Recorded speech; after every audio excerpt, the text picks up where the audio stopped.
Hello दोस्तों, welcome to marathon जी के GS. मैं चंदन कुमार एक बार फिर से आप लोगों के सामने। दोस्तों, आज की जो वीडियो है ये Bihar police SI mains examination से संबंधित है, जो कि आज ही 29/11/2020 को हुआ है।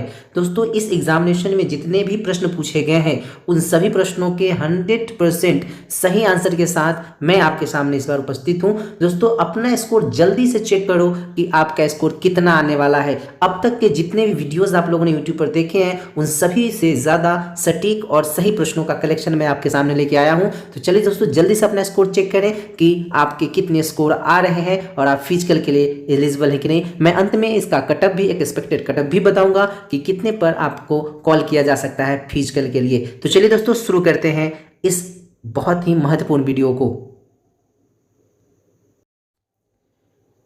दोस्तों, बिहार एसआई क्वेश्चन आंसर 29 नवंबर 2020। पहला प्रश्न है दोस्तों कि नौजवान भारत सभा का गठन किसने किया था। इसका सही जवाब है भगत सिंह। दूसरा क्वेश्चन दोस्तों देखिए तो थोरियम का भंडारण या आपसे उत्पादन भी पूछा होगा, ध्यान दीजिएगा। थोरियम का भंडारण या उत्पादन अगर पूछे तो केरला सही आंसर होगा।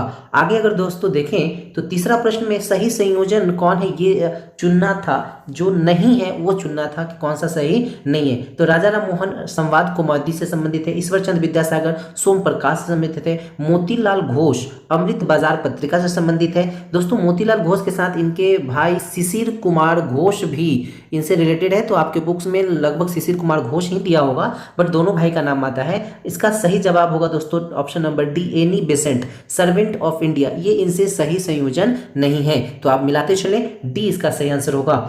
चौथा क्वेश्चन देखिए, आत्मीय सभा का शुरुआत किसने किया था, तो राजा राममोहन राय ने किया था। पांचवा प्रश्न देखिए कि भारत के पश्चिम में शीतकालीन वर्षा का कारण क्या है, तो पश्चिमी विक्षोभ इसका सही जवाब है। छठा प्रश्न देखिए, पश्चिम बंगाल में होने वाली मानसून पूर्व की वर्षा जो है वो नॉर्वेस्टर यानी काल बैशाखी के नाम से जाना जाता है। अगला प्रश्न देखें, यह मैथ का प्रश्न था दोस्तों कि एक समबाहुभुज का आंतरिक कोण उसके बाह्य कोण के 4 गुना है, तो बहुभुज की कितनी भुजाएं हैं। इसका सही जवाब है आंसर दोस्तों 10। अगले प्रश्न में देखें, आठवां प्रश्न, ग्लूकोज का एक अणु एंजाइम उत्प्रेरित श्रृंखलाओं की अभिक्रियाओं द्वारा पारायिक अम्ल के 2 अणुओं में टूट जाता है। इस प्रक्रिया को क्या कहा जाता है। इसको ग्लाइकोलिसिस के नाम से जानते हैं दोस्तों। अगर आप लोगों ने लगाया होगा तो बिल्कुल सही जवाब है ये। 9वां प्रश्न देखिए, गारो खासी जयंतिया का संबंध किस राज्य से था, तो मेघालय इसका सही जवाब है। 10वां प्रश्न देखिए, कीबुल लामजाओ राष्ट्रीय उद्यान का संबंध किस राज्य से है, तो ये मणिपुर से है।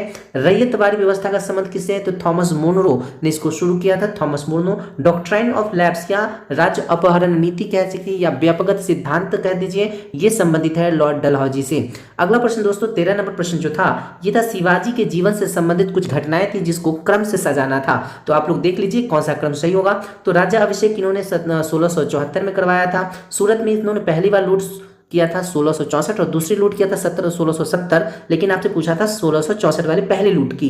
कर्नाटक पर आक्रमण इन्होंने 1676 में किया था और पुरंदर दुर्ग पर विजय इन्होंने 1654 में किया था। तो अगर हम ऑप्शन देखें तो ऑप्शन आप मिला सकते हैं कि 4, 2, 1 और 3, ये इसका सही जवाब होगा, यह क्रम सही होगा। क्वेश्चन नंबर 14 देखिए दोस्तों कि बादशाह नामा की रचना किसने की थी, तो अब्दुल हमीद लाहौरी ने किया था। दोस्तों, अब्दुल हमीद लाहौरी ये शाहजहां के दरबारी लेखक थे। अगला प्रश्न देखिए दोस्तों क्वेश्चन नंबर 15, तो लोकसभा के प्रथम विपक्ष के नेता, दोस्तों इसका जवाब होगा सही राम सुभाग सिंह। वहीं अगर आपसे पूछ देता लोकसभा के प्रथम अध्यक्ष तो वो होते जीवी मावलंकर। कौन होते, जीवी मावलंकर। लेकिन आपसे पूछा था कि प्रतिपक्ष के नेता कौन है, विपक्ष के नेता कौन है। दोस्तों, अगर मैं आपको बता दूं तो जो 3 आम लोकसभा चुनाव हुआ था, 52 में हुआ था, 57 में हुआ था और 62 में हुआ था। इन तीनों लोकसभा चुनाव में जो है वो कांग्रेस के अलावा कोई भी विपक्षी दल नहीं था, क्योंकि कोई भी उतनी सीटें नहीं जीत पाया था। तो ये मतलब 62 के बाद वाले में जो चुने गए थे वो विपक्ष के नेता चुने गए थे, तो ये प्रथम विपक्ष के नेता हो गए। क्वेश्चन नंबर 16 देखें तो प्रधानमंत्री बनने से पहले कौन मुख्यमंत्री नहीं थे, यह क्वेश्चन पूछा गया था। इसका सही जवाब होगा option number D, Gulzari Lal Nanda. क्यों दोस्तों, क्योंकि चौधरी चरण सिंह प्रधानमंत्री बनने से पहले यूपी के मुख्यमंत्री रह चुके हैं। मोरारजी देसाई बंबई के मुख्यमंत्री दोस्तों ये 1952 में थे, जब ये बंबई नाम से राज्य जाना जाता था। बाद में इसका बंटवारा होकर के महाराष्ट्र और गुजरात में बना, तो महाराष्ट्र बाद में बना, जबकि मुंबई मुंबई के सीएम थे। एच.डी. देवगौड़ा ये कर्नाटक के सीएम रह चुके थे, तब जाके बाद में प्रधानमंत्री बने थे। गुलजारीलाल नंदा दोस्तों ये कहीं के भी मुख्यमंत्री नहीं थे, तो याद रखना है। क्वेश्चन नंबर 17 है नीनी माता रोग, ये पारा या जिसे मरकरी भी कहते हैं इसके कारण होता है। क्वेश्चन नंबर 18 देखें तो आपातकाल के समय काम करने वाले अनुच्छेद कौन कौन है, तो अनुच्छेद 20 और 21 ये दोनों काम करते हैं, बाकी जितने भी अनुच्छेद हैं वो निलंबित कर दिए जाते हैं। क्वेश्चन 19 देखते हैं संस्कृति और शिक्षा से संबंधित प्रावधान किस अनुच्छेद में है, तो अनुच्छेद 29 और 30 में दिया गया है। 21 नंबर क्वेश्चन देखिए भारतीय संविधान में पद की वरीयता क्रम क्या था, यह प्रश्न पूछा गया था। तो सबसे पहले राष्ट्रपति, फिर उपराष्ट्रपति, फिर प्रधानमंत्री, फिर राज्यों के राज्यपाल, फिर सेवानिवृत्त राष्ट्रपति जो रिटायर हो चुके हैं, फिर सर्वोच्च न्यायालय के मुख्य न्यायाधीश। तो यह सही क्रम था, आप लोग मिला लीजिए क्या आपने इस तरह से सजाया है। ऑप्शन नंबर 22 देखें क्वेश्चन नंबर, तो विधान परिषद की न्यूनतम सदस्यों की संख्या होती है 40। इसमें क्वेश्चन दिया हुआ था कि कौन सा विधान परिषद से संबंधित सही नहीं है। क्वेश्चन में था कि 60 जो है वो न्यूनतम संख्या होगी, जबकि ये गलत जवाब है। 40 होना चाहिए, 40 से कम नहीं होना चाहिए और 1/3 से अधिक नहीं होना चाहिए। ठीक है, तो ऑप्शन नंबर 40 सही जवाब होगा। क्वेश्चन नंबर 23 देखिए दोस्तों, तो राष्ट्रपति द्वारा किस परिस्थिति के कारण किसी परिस्थिति के अपराधी को दिए गए दंड को जो है वो रोक दिया जाता है कुछ समय के लिए, उसको प्रविलंबन कहा जाता है। ये भी प्रश्न पूछा गया था इस बार। राज्यसभा सदस्यों का निर्वाचन पूछे या मनोनयन पूछे, तो आंसर आयरलैंड याद रखना है आपको। एक प्रश्न दोस्तों अनुसूची 10 से संबंधित था, जो कि गलत शायद क्वेश्चन लग रहा था क्योंकि उसमें पूछ दिया था जिला परिषद और ऑप्शन थे अनुसूची 3, 6, 8 और 10, जिसमें सही जवाब जो उसके अकॉर्डिंग देखो तो 10 नहीं है, लेकिन इसका सही जवाब होगा अनुसूची 11। यह प्रश्न थोड़ा सा डाउट में रहा है। क्वेश्चन नंबर 26 देखें अगर दोस्तों, तो निर्विरोध चुने गए एकमात्र राष्ट्रपति पूछ दिया था, तो नीलम संजीवा रेड्डी हैं, याद होगा आप सबको। ये साधारण से प्रश्न थे। राज्यसभा में साधारण बिल अपने पास कितने दिनों तक रख सकता है वो, तो अधिकतम 6 महीने तक रखा जा सकता है। अगर यहीं पर धन विधेयक पूछता दोस्तों तो ये 14 दिन से ज्यादा दिन नहीं रख सकता था, लेकिन पूछा था साधारण बिल। कैबिनेट मिशन के सदस्य कौन नहीं थे पूछा गया था, तो इसमें 3 थे, लॉर्ड पैथिक लॉरेंस थे, एवी अलेक्जेंडर थे, सर स्टेफर्ड क्रिप्स थे। इसके अलावा कोई भी एक ऑप्शन रहा होगा जो आपने टिक किया होगा, तो वो देख लीजिए कौन सा आपने टिक किया था। अगला प्रश्न है दोस्तों, विक्रम संवत की शुरुआत किसने की थी, चंद्रगुप्त द्वितीय ने किया था। यहीं पर मैं आपको कुछ जानकारी दे दूं, शक संवत अगर पूछता तो कनिष्क ने किया था और गुप्त संवत पूछता तो चंद्रगुप्त प्रथम ने किया था, लेकिन पूछा विक्रम संवत तो आपको याद होगा कि चंद्रगुप्त द्वितीय को विक्रमादित्य भी कहा जाता है। ठीक है, ये विक्रमादित्य के नाम से भी जाने जाते थे। अगला प्रश्न था कि अश्वमेध यज्ञ करने वाला गुप्त शासक कौन बना था, तो समुद्रगुप्त बना था। 31वां क्वेश्चन देखें कि 47वां गुणसूत्र के कारण होने वाली बीमारी कौन सी है। इसमें ऑप्शन दोस्तों एक डाउन सिंड्रोम भी था, लेकिन वो डाउन सिंड्रोम जो होता है वो 21वां क्रोमोसोम जब मेल में हो जाता है तब होता है। इसका सही जवाब है 47वां वाले का क्लीनेफेल्टर सिंड्रोम, जिसमें लोग नपुंसक हो जाते हैं। ठीक है, नपुंसक हो जाते हैं, ये याद रखना है आपको। डीएनए कहाँ पाया जाता है, तो माइटोकॉन्ड्रिया में पाया जाता है। कवकों का कोशिका भित्ति किस चीज का बना होता है, तो काइटिन का बना होता है। अगला प्रश्न देखिए दोस्तों कि अकबर के दरबार में प्रसिद्ध चित्रकार कौन थे जिसकी अध्यक्षता में इसने एक चित्रकार विभाग बनाया था, तो ये थे अब्दुल समद। अकबर के आक्रमण के समय चित्तौड़ का राजा कौन था, तो उदय सिंह जी थे, ये भी याद रखना है आपको। क्वेश्चन नंबर 36 देखें, प्यूनिक का युद्ध, ये काफी यूनिक क्वेश्चन था दोस्तों, ये पहली बार ऐसा प्रश्न देखने को मिला था, शायद ही किसी ने अटेम्प्ट किया होगा। इसका सही जवाब है रोम और कार्थेज के बीच ये लगभग 3री शताब्दी में लड़ी गई थी लड़ाई। तो ये काफी महत्वपूर्ण प्रश्न है, जिनका भी अभी 6 तारीख को एग्जाम होने वाला है ईएसआई का, वो काफी महत्वपूर्ण है। इन सब इसी पैटर्न पे आप तैयारी करके जाएं ताकि आप अच्छे स्कोर कर पाएंगे। अंतर्राष्ट्रीय श्रम संसाधन का मुख्यालय कहाँ है, ये जिनेवा स्विट्जरलैंड में है। एक क्वेश्चन पूछा था दोस्तों, अल्फा टॉक्सिन जो विष है ये किससे बनता है, ये कवक से बनता है। ठीक है, अगला प्रश्न काफी आसान था, अंतर्राष्ट्रीय महिला दिवस कब मनाया जाता है, तो 8 मार्च को मनाया जाता है। 40वां क्वेश्चन देखिए, समुद्री तट से लगे राज्यों की संख्या, तो आंसर होगा 9। इसमें ऑप्शन 10 भी था, लेकिन कोई कोई लोग जो है वो 10 भी लगा दिए, लेकिन ये गलत होगा क्योंकि आपका तेलंगाना जो है वो समुद्र से नहीं जुड़ता है, तो केवल 9 ही है। तो ऊपर से गिन लीजिए आप, गुजरात है, महाराष्ट्र है, गोवा है, केरला है, कर्नाटक है, आंध्रा है, तमिलनाडु है, उड़ीसा है, पश्चिम बंगाल है। इस तरह से आप काउंट कर सकते हो। अगला क्वेश्चन था कि कनिष्क की राजधानी, तो ये इसका सही जवाब होगा पुरुषपुर।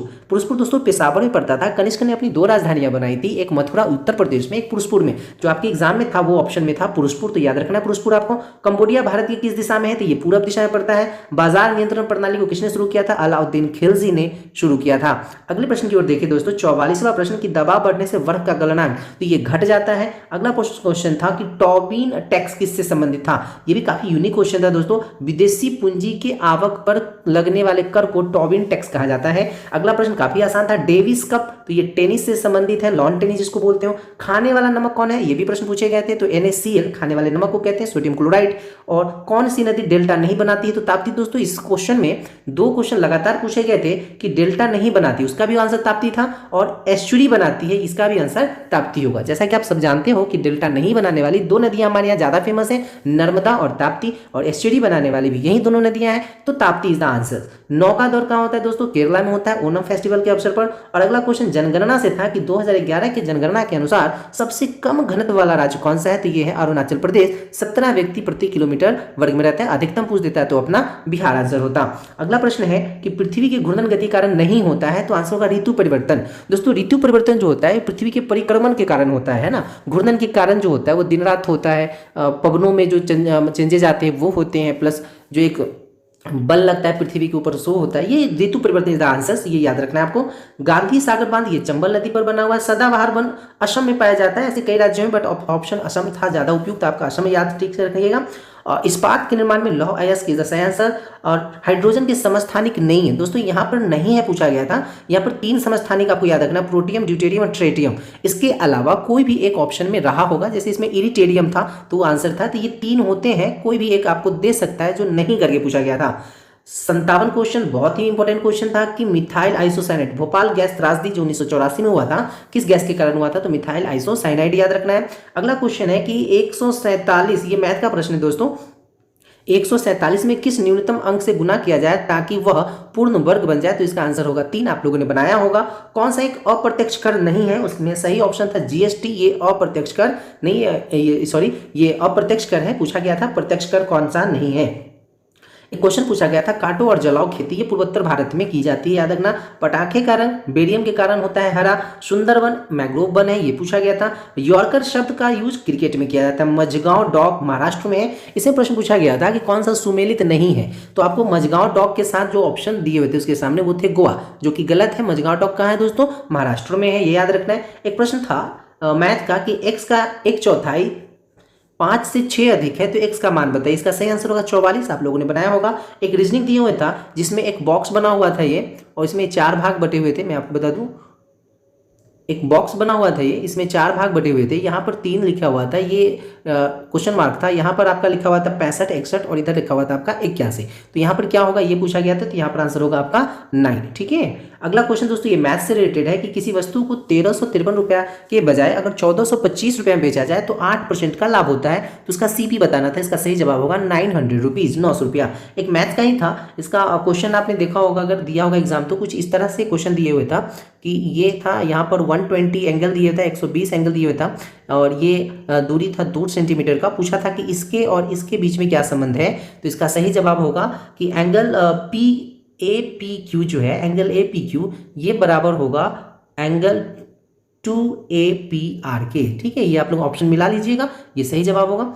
अगला प्रश्न ही मैथ से है कि एक ट्रेन 120 किलोमीटर प्रति घंटा की रफ्तार से चल करके 800 मीटर लंबे प्लेटफॉर्म को 30 सेकंड में पार करता है, तो ट्रेन की लंबाई बतानी थी, 200 मीटर होगा, ये आप लोगों ने बना दिया होगा। एक और मैथ का प्रश्न देखते हैं दोस्तों। 2 संख्याओं का अनुपात 3:4 है तथा इसका लघुत्तम समापवर्तक कैल्शियम दिया हुआ था 240, तो बड़ी संख्या इसकी 80 होगी, याद रखना है। फ्रांस के तृतीय क्षेत्र में कौन सा हिस्सा नहीं था, तो मजदूर इसका सही जवाब होगा। और राष्ट्रपति के चुनाव के विवादों का निर्णय कौन करता है, तो इसका सही जवाब होगा सर्वोच्च न्यायालय। तो अब तक के सारे प्रश्न आप लोगों ने मिला लिए होंगे, और अपना स्कोर भी आप चेक करते चले कि कितना स्कोर आप लोग कर रहे हो। अगला प्रश्न देखिए दोस्तों, तो अगला प्रश्न है कि एक स्वस्थ मनुष्य का रक्तचाप जो ब्लड प्रेशर होता है वो 120/80 mmHg होता है, याद रखना है। ये पॉलिशदार पाषाण किस युग की विशेषता थी, तो ये नव पाषाण युग की थी जिसमें कृषि का भी आगमन हो गया था, ये भी आपको ध्यान में रखना है। एक और मैथ का प्रश्न है कि 2 मेज तथा 3 कुर्सी की कीमत 2000 रुपये थी तथा 3 मेज 2 कुर्सी की कीमत 2500 रुपये थी, तो 4 मेज की कीमत बतानी थी, इसका सही जवाब होगा 800 रुपया।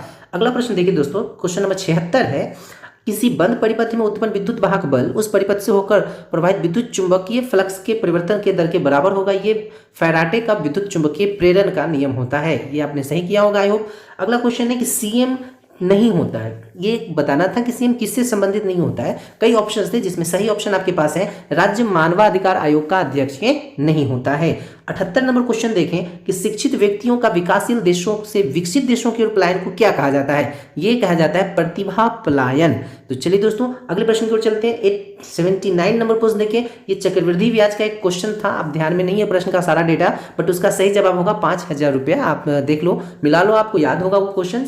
भ्रूण और गर्भाशय के बीच की जो संवहनीय का कार्य करता है ये करता है प्लेसेंटा। दोस्तों इस वीडियो की आखिरी प्रश्न जो 81 नंबर प्रश्न है, स्वतंत्रता प्राप्ति के बाद राज्य राज्यों का गठन का आधार क्या था? तो ये भाषाई आधार पर राज्यों का गठन किया गया था।